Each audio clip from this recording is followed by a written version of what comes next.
And we're live. All right. Thank you all. If you are looking for what can Drupal learn from other projects, you're in the right place. If you're looking for probably a much better presentation about AI, Mark's giving it right downstairs. But if you're here, then hopefully it's what you're looking for. My name is McCormick. Chris Reynolds and Renea Davis-Leathers over there, as you can see from our picture. You know, I fed ChatGPT little tiny headshots of us, and you know, it did that. And then I actually structurally made it so that we're even fatter here than we are in real life. But in any case, this is kind of an interactive session. Two ways around. First of all, in that we represent some CMSs, just that we picked up here, and we're prepared to talk about that. But if any of the audience members are familiar with other CMSs and want to bring in a perspective from that, that would be terrific. That would be very welcome. And we have, similarly, a few questions that we've queued up to wrestle with in terms of looking for pieces of knowledge that you can trust and compare. And we'll give you space at the end. So I'm telling you sort of in the beginning, and I'll reflect this a couple times. If you look at our questions and you say, yeah, well, it would have been more interesting if you had asked something else, we'll give you a little time at the end to address that. All right. So this is the session description for this thing.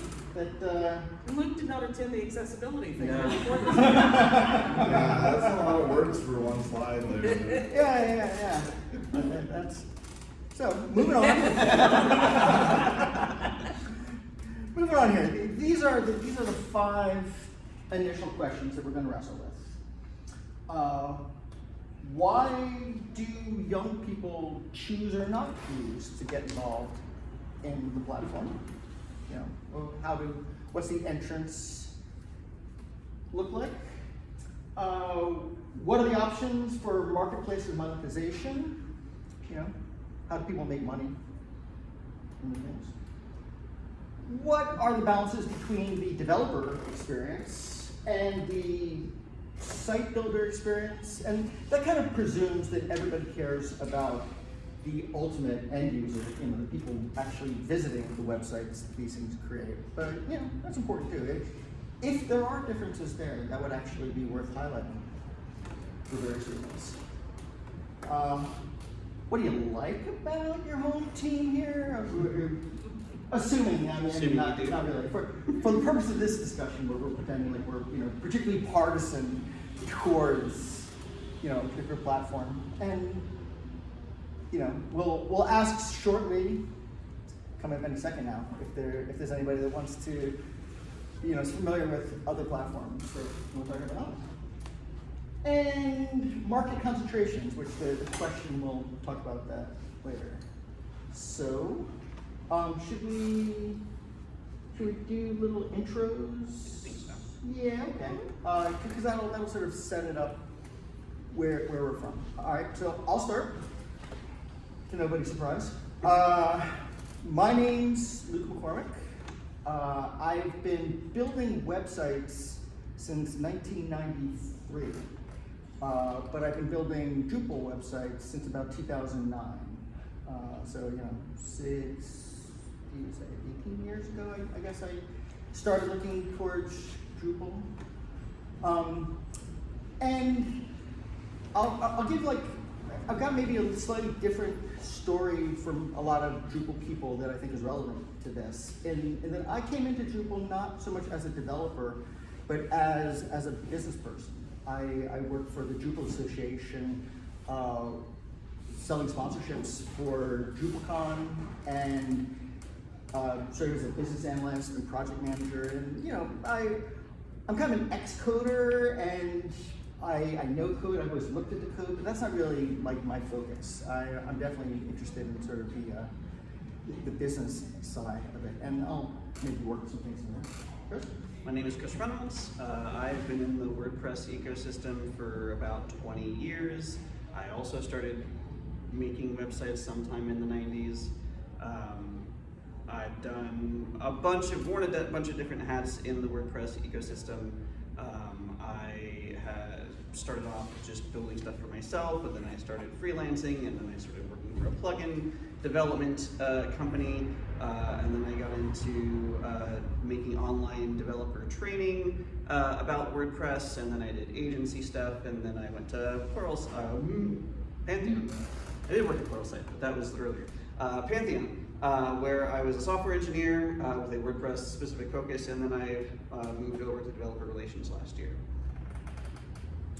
My name is Renea Davis-Leathers. I am currently communications specialist at the University of California's Office of President. It's a mouthful.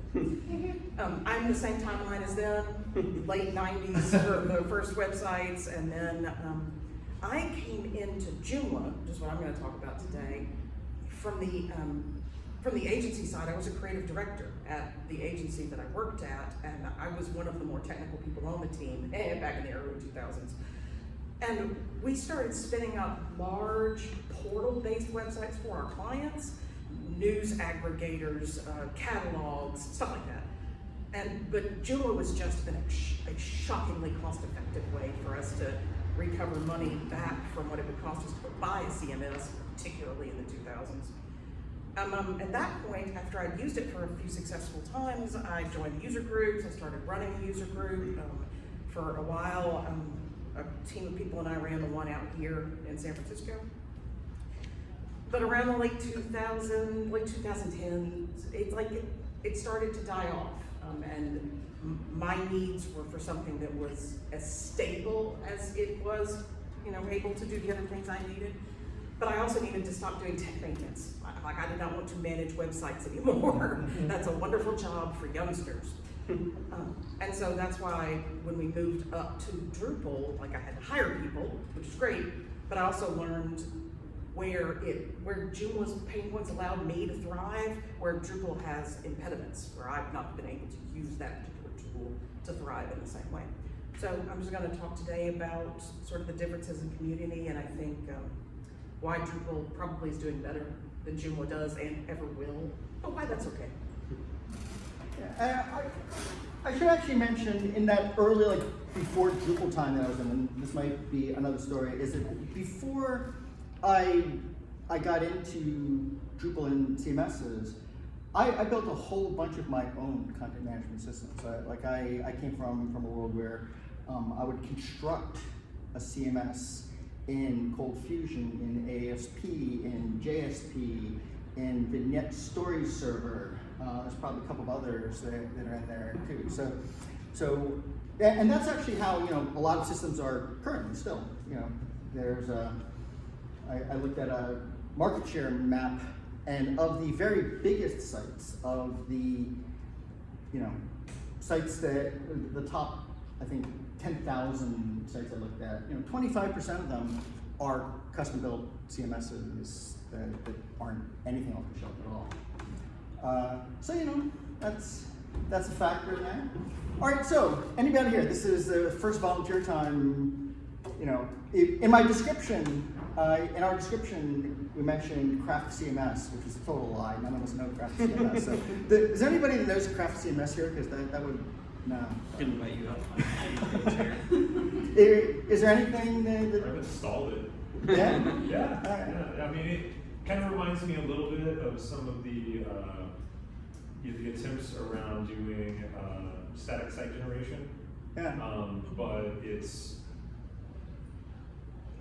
model, I mean, it's not as purely static site generation as something like Hugo or Jekyll, but it's that same sort of concept, but with these modules so that you can kind of expand the ecosystem of what it can hook into. Yeah. All right. All right. So going once, going twice. Anyone want to defend a different CMS if it comes to it? you can, if something occurs to you later, you can jump in. So let's talk questions. And again, there's the 5 questions we looked at, and if one occurs to you, feel free to. Well, can I just comment on one? So young people, new users, are not choosing the platform because PHP. You're jumping ahead. We're going to do that question right now. Ready? Yeah, I was gonna jump to I, you. well, It was kind of what confusing. were you asking me questions for then? Oh, well, once we're done with those, if there's any that's. Sorry, he all was right. asking, are there any other CMSs that anybody wanted to throw into Oh, the that we mix? could talk about. Well, that was one, and also if there's any questions, but the questions after we do these 5, Yeah. if there's time left. Okay. Sure. We'll try to. So let's talk the first one. Young people, new users. Let me, I guess, read this for the benefit of the Sure. reports and stuff. Yes. One issue that Drupal is wrestling with these days is the perception that young people, or perhaps new people in general, are not choosing to learn about it as a career choice. Are other projects feeling the same thing? What steps are the communities taking, either intentionally or organically, to combat this? Since I'm in Drupal land, I'll throw it to these two to. Yes. The answer to the question is yes. WordPress definitely has felt that for a long time. We have a long-standing reputation on Stack Overflow and Stack Exchange and things like that of being the CMS that sucks.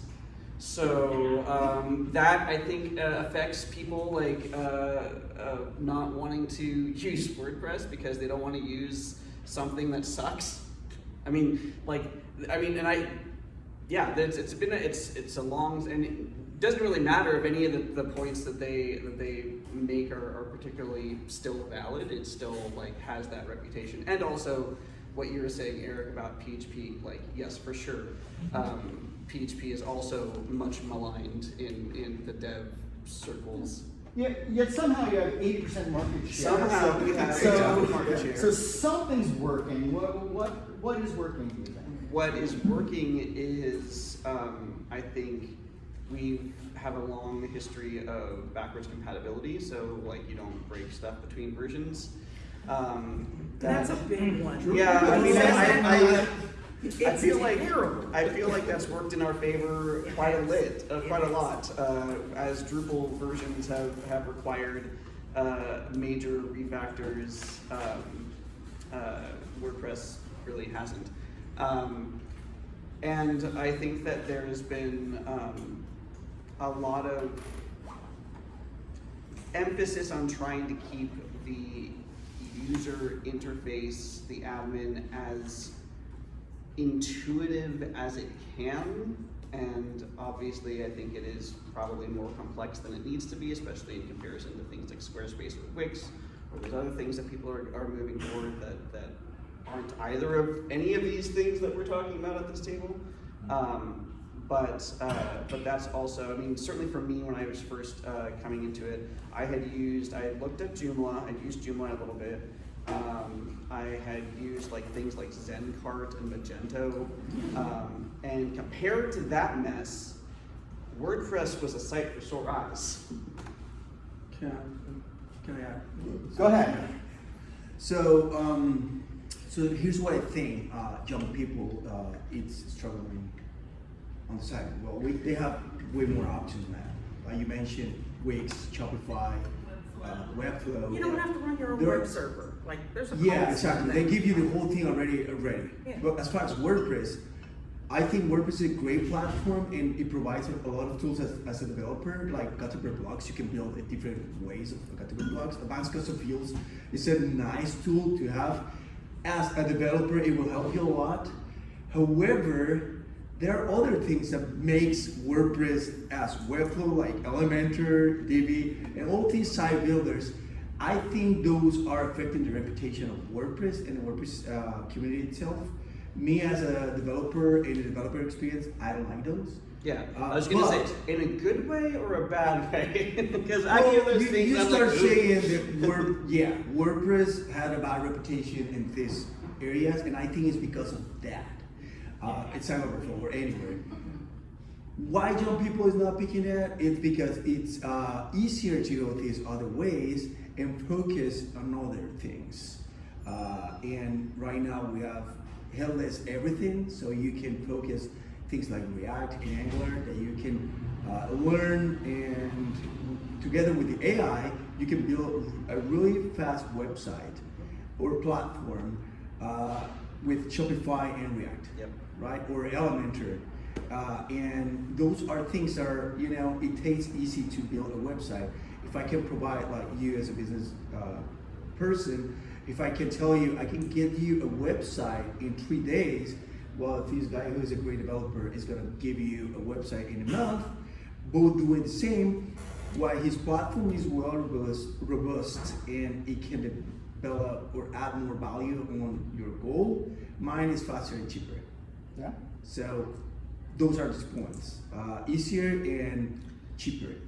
I think another thing that plays into the idea of why young people don't want to use WordPress is a big part of why people would choose WordPress, and a big part of sort of one of the foundational ideologies that Matt Mullenweg has put out since the beginning is that it democratizes publishing, that you own your content. And increasingly, as there are things like TikTok and Twitter and Blue Sky and Google Docs and all these other things where your content lives in other places and you don't actually own your content, and like the kids that grew up with cell phones in their hands when they were 10 years old or younger, like they're used to not owning their content. Right. So that's not a feature Right, it's not a anymore. feature for them. Yeah. And I think that's a really important thing that I think probably crosses all of the sort of CMS lines. Because yeah, I mean that's a reason why I would want to own run my own WordPress site or whatever, but that's not necessarily like, obviously Shopify, you don't own that, you're gonna live on their platform, and that means that you're subject to their terms, and if they want to shut your site down or whatever, but that's just cost of doing business to folks that are a generation younger than I am, I guess. So, Renee, I want to give you a chance for that first question. Yeah. So the reason why is the same reason they've all said. If it's harder to do, and I don't know if y'all remember being young, but we did not do hard. You did easy. Easy is what 20-year-olds do, and 30-year-olds do, and this is the most effort I want to put in for this. It's like that's just human. The reason I think you all are talking about all of these symptoms, like it's because it's bad, or it's because no one likes it, or it's because they don't learn, it's because it's too hard. I don't think that's it. I think that all of these CMSs don't snag you users because they don't get new users where new users live and where they get engaged about doing this. High school kids, junior high kids, they love this shit. They are into robotics. They want their own websites. They don't want to have to go to their parents and ask for a credit card. They just want to spin it up and do it. We're not catching them when they're interested in being self-sufficient or doing something on their own, and that's in their early teens. Until there's an education program partnered with open source CMS and major universities and major learning institutions that catch the kids when they're interested in wanting to have their own autonomy, and that's in their teens. It's like, I hate to use this analogy, but the reason that drug dealers give you a free sample is to get you hooked. If you give a teenage level, I need dopamine in my brain kid this stand-up ability to have this thing that is theirs, that nobody else owns, and nobody else watches, and nobody else looks at, that's when they're interested in being autonomous. By the time they've gotten out of college, they're exhausted. They had to get through school. They had to get through learning everything they were told to learn before they could decide to think about things that might interest them. And that is an awful long time to let your potential audience be ignored by you. And I think that's the thing. Neither of my kids were interested in having a website when they were in their early teens. Right, because, yeah, admittedly, you didn't catch them when they wanted it. Which of your kids did robotics or STEM or... Right, if you catch them when they're interested, I absolutely assure you. Medical companies do this. You never see it because you never talk to doctors or live in hospitals. But medical companies will go to medical schools where the residents are captive audiences, and they will teach them for free how to use one specific product, Stryker Hips. And then they have converted those residents into lifelong Stryker customers because they don't want to have to bother to learn something new. They learned how to do it in their 20s when they were in school. that is when you catch people to give them these things that are harder than just, I push the button and I have a website, woo. Well, trying to catch the kids early, I bought my daughter's name as a domain name on the day she was born. Right. So But it's registered. It's not for- like she just wants that. Oh, She's she gonna have never to- showed any interest in Right, it. she's gonna wanna have a need for it. It's a time in a life when a space online is important for me, and because it's so important for them to be on socials, or it's so important for them to be wherever it is that their peers are. Did they where their peers are? Yeah. This is where the old people are. Like, love us, but old. And I think that's why. I think it's because we do all of our marketing and all of our education and all of our training, and we gear it towards people in their late 20s and early 30s. Okay, I want to actually touch on something that you mentioned that isn't in the questions, but I think it's kind of interesting. It sort of fills these. You mentioned Matt Mullen, the founder of WordPress, and Renee, I'll throw this over to you in a second too, because I think it's actually an interesting thing about comparing these and perhaps other systems is the way the personality of the founder kind of infects things. Well, you know, Yeah. in Drupal's case, for example, Dries was a hotshot computer science student. So I don't know if you guys ever looked at this, but I looked at Dries's PhD thesis once, and it had nothing to do with PHP or Drupal. It was a Java thing. And it was, one of his advisors was James Gosling, the founder of Java, like the guy that wrote Java. And so that was sort of like, oh, okay. You know, if you think that Dries doesn't know Java, like you haven't picked it up. So the underpinnings of Drupal are very techy, as the case may be.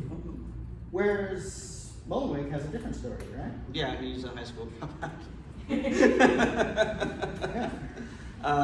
Yeah. He was just like a 16-year-old kid on the internet that had a blog that was B2 Cafe Log, and it was one of those things where the primary contributor kind of probably gets busy with life and stops committing to the project, and he's like, I want to fork this, and he and a British software engineer, Mike Little, who's actually a really amazing guy,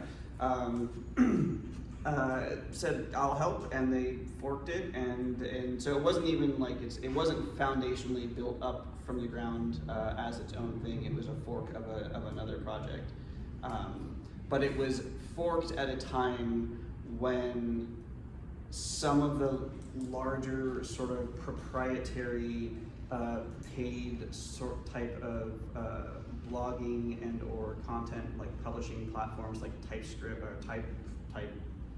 Type of thing? Oh no, I No, don't. that's a font library. Yeah, I'm like that was where I went to. No, that's JavaScript. Movable type? Movable type. There we go. And other things that were like that started like shutting down, and so it just sort of serendipitously evolved out of you know. But like yeah, one of the things that he was the idea that you own your stuff. That's always been part of it, and I think I don't know if that was an intentional thing or just something that came along the way, but like the idea of making sure that things are always backwards compatible, because that has been a really big driving force for, I think, what's kept WordPress in, like, we haven't lost market share because there have been with WordPress updates. Well, I think it's interesting. The head of the project was a user, was a content editor, and so you can kind of see that as an ongoing story. That at every point, if anything gets in the way of that experience, that gets it's focused on that. That's clearly what he cares about. Now, this will come into our next question. So, Renee? It was different for the Joomla team. They actually worked all at an agency together and had spun up the CMS that they liked, and they had stood up a foundation to make it open source, but their boss didn't want to do that. He wanted to monetize it. And so they forked it, they all quit, and they all spun up the Joomla Foundation, where their big push was, this will be open and free forever. That was their giant push. Not free as in beer, but like free as in knowledge. And so, yeah, it's a different model. So it really appealed to different users. Oh, those are interesting. So, and Mambo pretty much died, right? The thing they forked it from? Mambo died after they forked. Yeah. Because nobody wanted to use what was janky and broken about it. They wanted what was coming next. All right. Well, that actually leads us into our second question, and we hopefully will speed up a little bit because at this rate it will be here all afternoon. Let's talk about monetization. Let's talk about the money thing, because this is actually big news in Drupal these days. Drupal is putting together a marketplace. Dries floated it in Atlanta, and it was sort of, I think he expected more controversy than he was expecting to get shouted down. Is it a marketplace for just themes or a marketplace for everything? He pitched a marketplace for recipes. it wasn't recipes. It was the thing that was one level. Site above. templates. Yeah. For site templates, right. And when he said marketplace, market implies you will sell this. People will buy things from me in this market. So Yeah. it's going to be a stand-up. You have to come to the Drupal website and buy stuff. He That's the proposal. definitely framed it as a commercial thing. Okay. Yeah, I think that's where WordPress and even Joomla excelled, was the marketplaces, because you can find a solution to a problem, Yep. and then you can get, in some cases you could get excellent support for that problem. Whereas Drupal, like, I can't tell you how many modules I go to their stupid page, and there's not a single line of documentation anywhere. Nothing. And you're like, okay, well, I can't use this thing because it's way too complicated to even configure. Huh? You get what you pay for. Exactly. You get what you pay for it, right? Yeah. So Renee, can you talk to the commercial Joomla So ecosystem? Joomla was offered to purchase many, many times and turned it down and decided to set up their foundation in a different way. I'm not exactly certain what their revenue model is, but I know it is not single ownership. It never has been. They keep getting offered, they're not gonna buy that. The way that the Joomla people make money was generally businesses that spun up that use Joomla as a tool would be listed in the directory of people who provide this service. Then they would be listed in the directory of all the things that get made on the extensions, components, modules, plugins, blah, blah, blah, blah. And then they get mentioned again like in a resources section, and then they get highlighted sometimes like in their community magazine. So Joomla's got a very good presence in that they continuously market to their base. But even with all of that, in the last 10 years, the number of dependable people in that space who are still making the thing they made 10 years ago, or some version of it, it is dramatically reduced. There's just not as many people using Joomla anymore, so there's not enough people to support the extensions and to support the businesses that use those extensions. It's almost a softball pitch to you about WordPress commercialization. So while we talk about sort of the progression of that, is it getting more or less commercial? Is it getting bigger or smaller in terms of size? I and think capital? the observation that talking about the commercial marketplace of WordPress stuff is boring. Because it has always been a thing, and that's sort of been a characteristic that has made it distinct from specifically Drupal. But what I see that the observation that I will make is that at one point in time there were as many individual producers of premium plugins and themes as there were developers in the space, right? Like everybody was doing it and everybody was trying to make money at it. And then slowly over time, they've consolidated, and in many cases, like a hosting company like WP Engine or Bluehost or GoDaddy or whoever will like swallow up like this large company that has made a couple really good plugins or this specific plugin and do a partnership or something. And so it's growing, but it's shrinking, I guess. Like the money is still there, but like Consolidating? Yeah. Yeah.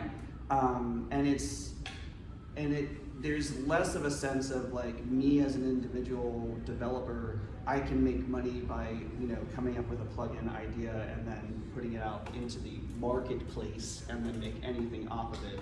I'll also sort of say that like the counterpoint to the grand, like the WordPress is the best thing to model things off of, is that one thing that I observed when I was talking to people at DrupalCon in Atlanta this year for my first DrupalCon was that there's this idea that if I have an SEO module and you have an SEO module and yours is sort of the canonical one and I have like this different idea or a different take on something, we would be, like in the Drupal space, it's more common for us to try to work together and make the one SEO module the right one and work the best and have all of this stuff.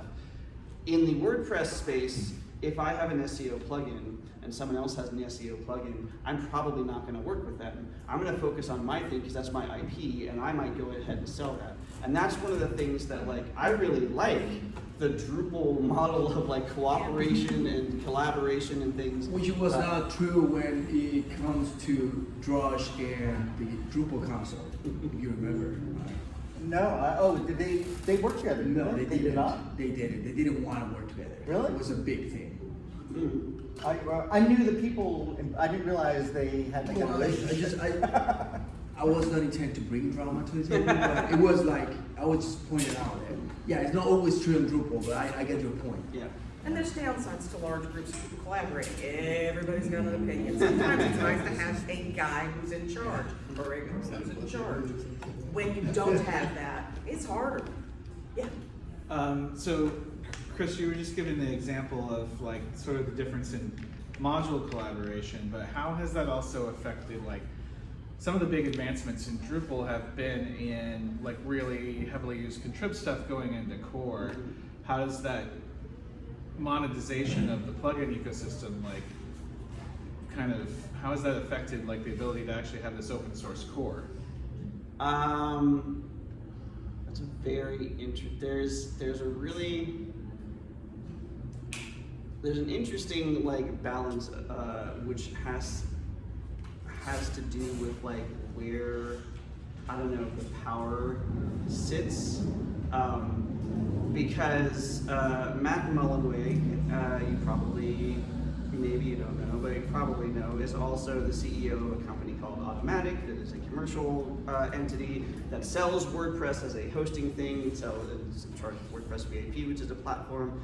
They own Pressable, which is also a smaller thing. But they also have a plugin suite, which is a one plugin but has a million different things in it called Jetpack, which everybody on WordPress.com just gets out of the box. And so like from a Matt Mullenweg perspective, this is stuff that is like core, but it's like core light. And making it available as a plugin is like, oh, you can do this cool stuff that you can only get here, and you can get it on your own self-hosted WordPress site and get it, but then we're gonna sell you all the upsells and whatever. And it doesn't go into core, but it's like, we don't have a concept of like canonical plugins or contrib plugins, but like that's sort of the idea, is like this is like blessed in some sort of way. And it creates a weird dynamic of like power and who to trust and what entities to trust. It gets, I don't know, it gets gross from like a purely like open source, like, I want things to be free kind of perspective.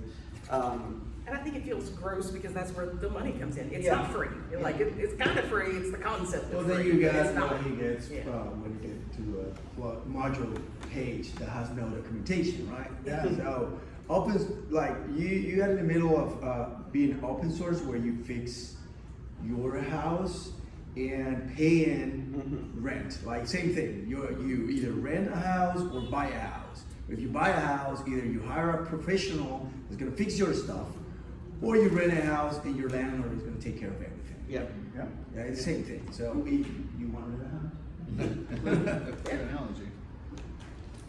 All right, let's move on. We can circle back to some of this when we get. There's a question coming up about what you would take or give to other organizations. But let's talk about the developer experience versus the site builder experience. I think here there's a vivid contrast between Drupal and WordPress, which I alluded to before, can be traced to the founders and leaders, where they come from. Dries is very much a developer. Mullen is closer to an end user, right? I mean, yeah, he was using the thing before he started building the thing or working on the thing, yeah. Yeah. So It's also, I think, to that point too, I think that the way that WordPress was written and built is more from the perspective of, like, it's always been easy to learn like PHP development through WordPress because it's not using, like, it wasn't using classes for a long time. It was not using, like, namespace. It's not using these like computer science or technical, like, concepts. It's like pretty much just, functional code that, Like Drupal said. yeah, right. Yeah, and that's not a bad thing. It's lasted this long, and things have been put in there to improve things, and it's got I like the hook system that WordPress has, but yeah, it was not built from a computer science starting point. well, let me, and this will head over to you, Renee. I mean, one of the things that strikes me from the internal users' perspective, difference between Drupal and WordPress, is Drupal has this, depending on how you look at it, complicated, rich set of You're right with the first word. of information architecture tools. The multiple content types, the fields, things like views built in, taxonomy. So it's sort of a complicated structure there. Whereas WordPress traditionally has had Everything's a post. articles and posts, right? Everything is a post. Everything is a post. Everything's a post. And then there's like advanced custom fields and so Renee, what's happening in Joomla world in terms of information architecture? I don't know the developers, so I can't speak, but I have opinions. I believe, having worked in that space for 10 years and gone to a bunch of conferences, Joomla was built for people like me. It was not built for developers, it was built for site builders. It was built for you were technical enough to run a web server. You are technical enough to understand that you probably need to put a firewall on top of your website. You are not technical enough to go in and make swiping code changes throughout. WordPress wasn't quite secure enough, and Drupal was entirely fast food, home cooked meal, fancy restaurant. Yeah. Steak. No, not steak. French freaking food. Steak broken down into a puff of smoke that smells like steak. Right. That's Drupal. Fancy food. Teeny portions. Yeah. But so back to the internet is to the site builder part. Right? So site builder is important, and WordPress might their focus on WordPress might have been hosted and all that, but there's a community trying to work away from it and create a better developer experience, such as Bedrock and Acorn, which by Drupal 8 we introduced Symfony on the back end. Acorn philosophy is similar. They trying to introduce Laravel into the back end. And then you have Timber that it will use Tweak. I'm sorry, what are Bedrock and Yeah, I don't know these things. No, I know. Well, he wrote it. This Are there is such WordPress a So there's a development group called Roots that has been around for probably about 10 years. They have a number of different open source projects. Bedrock is a composer-based WordPress starter. Acorn is a way of implementing Laravel concepts. They have a couple other things that are like that sort of like work in their ecosystem that are trying to bring a more highly technical sort of computer sciencey like element to WordPress. Developer focused WordPress. Yeah, Exactly. but even to that point, like WordPress has had a couple opportunities over the years to adopt Composer as a dependency management system and has resisted, and instead can persist in like, their automatic updates which work and whatever, but like from my developer perspective, I would much rather use a Composer-based WordPress, but that's a very small percentage of WordPress users that use Composer. That's my next question. Is WordPress the tool that's trying to be the developer tool? Or is everyone like, ooh, here's WordPress, now let's make it all things to all people, and then get mad when that fails? Well, I want to point out, I think people might have missed this at some point, but the giant chasm between Drupal 7 and Drupal 8 was largely. And that's why BADCamp exists. I was going to bring up BADCamp right here. Right, that's too painful. Larry Garfield, who is a very influential developer in the Drupal world, Krell, really pushed for Acorn-like stuff, for Composer and that whole workflow, and talked Dries, the computer scientist, into it. So the people that would be pushing against that. Unfortunately, just a quick side note is that's turned Drupal into an enterprise-only product. Well, that was kind of the point. I actually know pretty well the people that forked Backdrop at the time for precisely that reason. They were like, holy cow, Right. this is moving beyond where a hobbyist can do it. Like as a Drupal 8, you pretty much needed multiple full-time developers on staff to keep the thing afloat, and they're looking at. Oh, well, I had a related thought, which is just like, also the hosting landscape has changed and how you run like a local environment has changed. Right. And some of that for us Drupal people is due to those Drupal changes, but some of it is like, just like how Architecture's changed. the hosting architectures and also like how secure things need to be and stuff like that has changed. And because Drupal 8 makes this big embrace of object-oriented programming and all these like modern stuff and the Symfony framework, and that made things harder. But also I think like some of the documentation could be further along, because in some ways it's actually like really easy now to spin up a local and tinker with Drupal. You can still run Drupal on MAMP, so that's still an option. There's no reason to.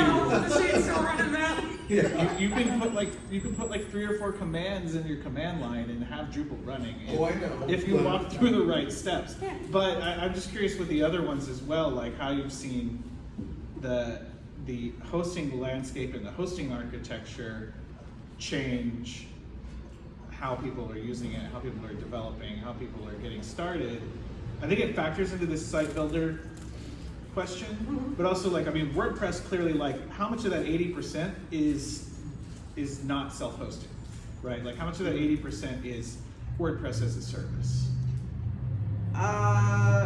It depends on how you define WordPress as a service, like if you're talking about like .com specifically or not, because I don't think .com has the majority of those sites. But what I will say is that when I first started using WordPress, there was the 5-minute install, which was you upload your files and then you type in a couple fields and you hit the button and then you got a WordPress. Now, like if you go to like Bluehost or GoDaddy or something, they have a button that's install WordPress. And even on Pantheon, you can say, I want a WordPress site, click a button, and then there's your WordPress. So the 5-minute install is irrelevant at this point. That's one thing that has changed in the hosting landscape from, over the years is like, you used to like have to know SFTP, and now you can click a button and have a WordPress. Yeah. And that's the thing about the hosting. We've talked about like the companies that oversee it, and in Drupal's case, Dries' company is Aquia, and it strikes me. I've had a personal WordPress site on WordPress.com since 2007 or so, in the free one, which actually gives me quite a bit of functionality. Yeah. Like the only thing wrong with it is I don't update it. But like you know, You don't need to. it does its job Yeah. great. And like I've never ever thought to do an upgrade, but it runs the latest thing and it runs Yeah. it fine. Yeah. And it's free. If I wanted the fancy features, I could pay $15 a month or $20 I a think you month. pay $10 a month to just put a domain on it, and then it's done at Yeah. .wordpress.com. Where's the cheapest, you know, for the equivalent in Drupal on Acquia, the cheapest possible Acquia site, and nobody has anything cheap, but like cheapest possible one is like $150 a month maybe. Like you can't have, you know, what I get for free with WordPress is over $1,000 a year for Drupal. And what do we got?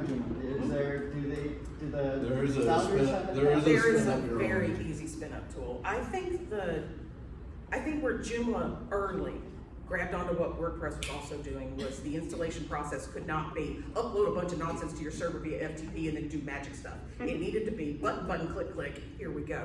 So their installation WYSIWYG, their wizard for that, was actually pretty impressive.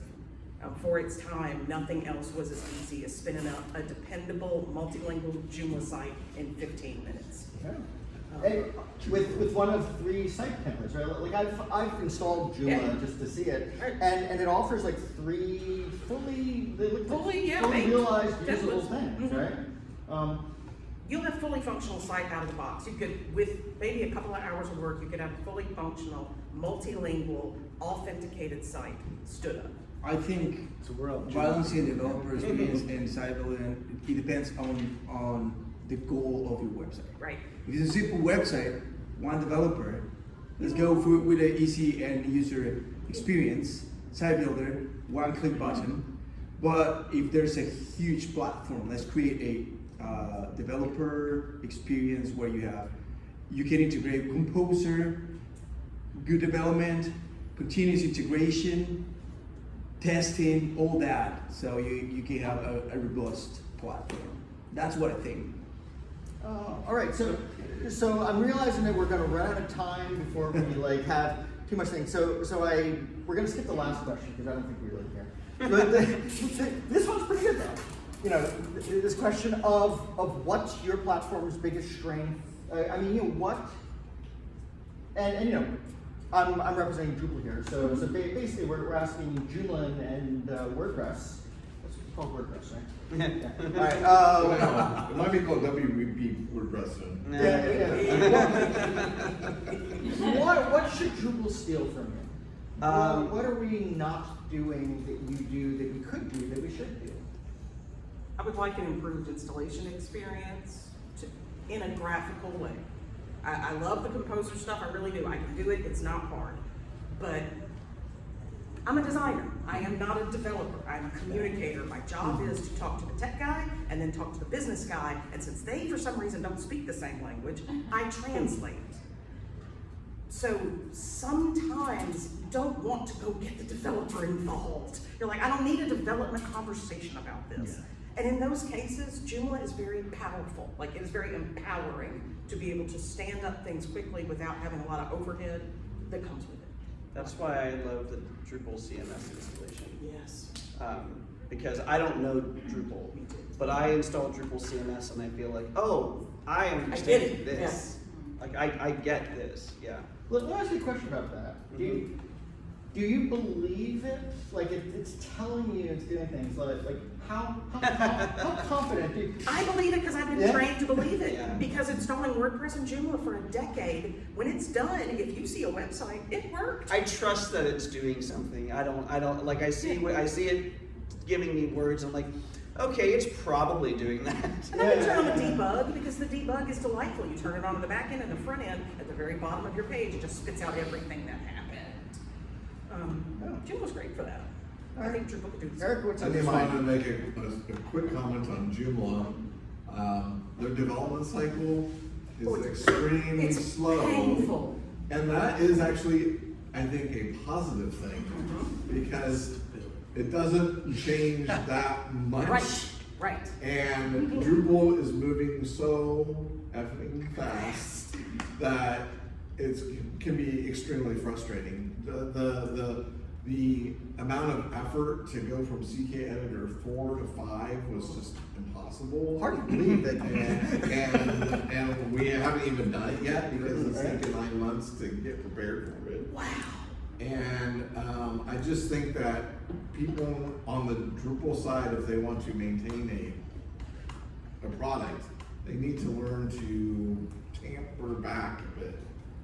I know everyone goes fast with AI, and that's what we're like, oh my God, we have to all churn like little churns all the time.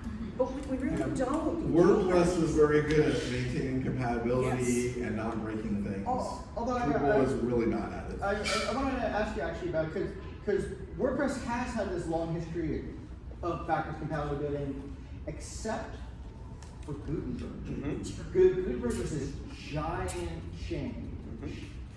How did that go?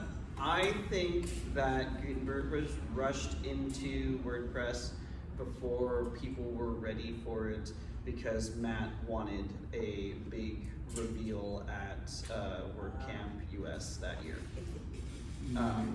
It's nice to know that people are crappy everywhere. I mean, that's like, and that was a marker. That was a line in the sand. We have a classic press, which is basically the WordPress equivalent of Backdrop, which is WordPress without the Gutenberg.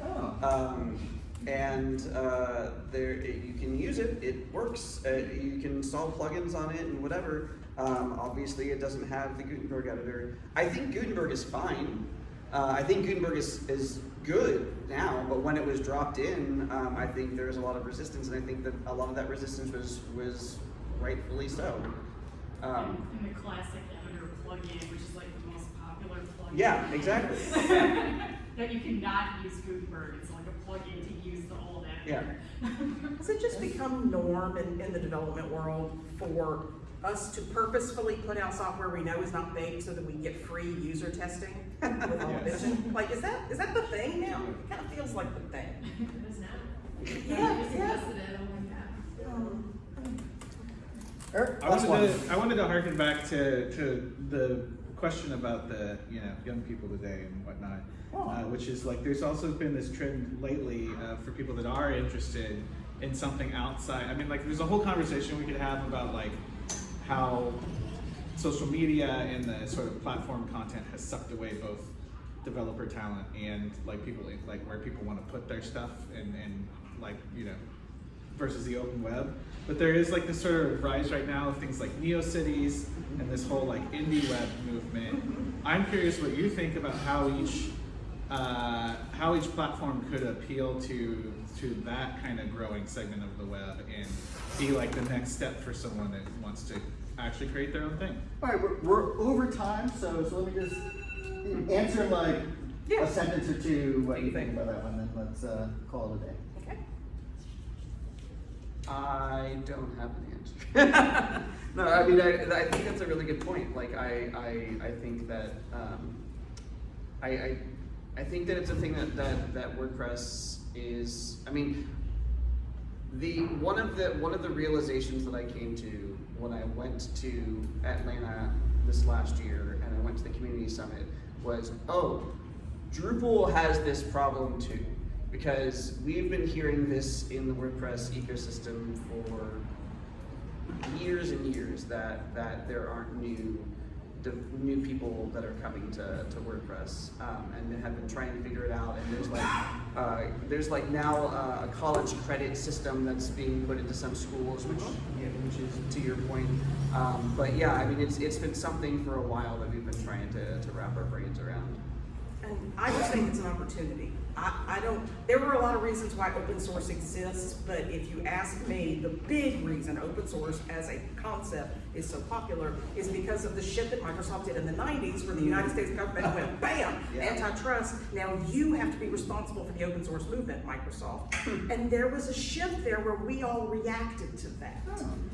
And I think that there's a shift coming again, where for ages the kids have been like, oh, my content can be anywhere and everywhere. There's going to be a backlash to having your life for sale. And I think as these kids get older and when they have new kids, they're going to back off that. I think that it's an I hope so. opportunity for Drupal and Joomla and WordPress leadership to get in that space now so that they're prepared for it, to help set up the infrastructure, to help set up the architecture so that those people can thrive. I don't think that's what's gonna happen. I think that these groups will likely see that as a problem to be solved instead of an opportunity to be taken advantage of. But that's just me. I thought you were going to bring it home with a positive Yeah, I note. know. That's really shot our legs out there in the last moment. I think that this is a time of change, and you never waste a crisis. Yeah. This is opportunity, and it's totally how you're gonna look at it. There will be big change coming. It's at what part of that change do you wanna jump in and make noise? I love the story you just told about how the antitrust things of the excesses in various ways Yeah. of that it's kind of birthed the open source renaissance of CMSs in the first part of this century. So let's fingers crossed. Let's see It's what coming happens again. in AI land. Yeah. All right, thank you all for coming. We're over time.